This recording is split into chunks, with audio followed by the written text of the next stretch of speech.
There's been a ton of updates on Ukraine within the last few weeks. There's been a huge pressure campaign by Ukraine in terms of striking oil tankers that Russia controls in the Black Sea and the Baltic region, as well as different strategic strikes that they have been carrying out with drones that they have been flying into the western portion of Russia, striking targets in and around Moscow. A Ukrainian suicide drone struck the empty 274-meter-long Elbis oil tanker.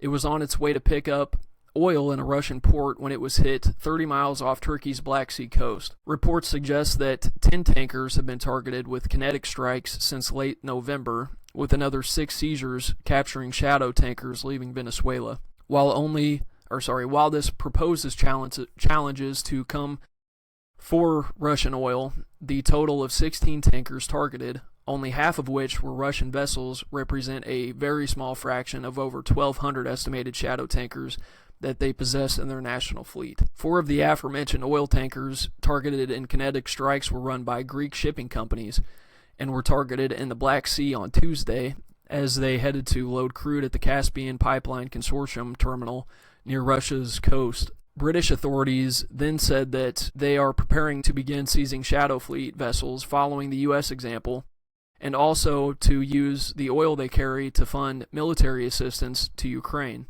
2 tankers could become potential targets as they are expected to pass through the English Channel on Wednesday, which, by the way, this sort of plays into, and I'll just bring this back up again, this really plays into here. All of these tankers that are going from South America back to Russia, they're passing through this channel here, and they're passing through the channel that the UK controls.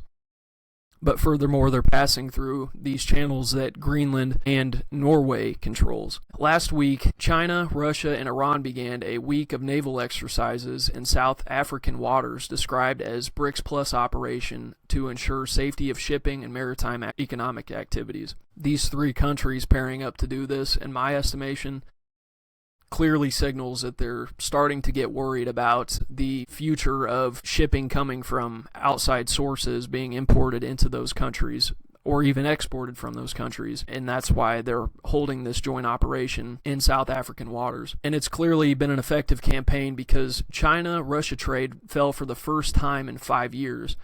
Bilateral trade, which surged by tens of percent after the start of the war in Ukraine and Russia's isolation from Western markets, fell by 6.5% over the year to 1.63 trillion yuan, which equates to roughly 234 billion US dollars. Both sides saw declines. Chinese exports to Russia dropped by 3.4% year on year, while Russian exports to China fell by 9.9%.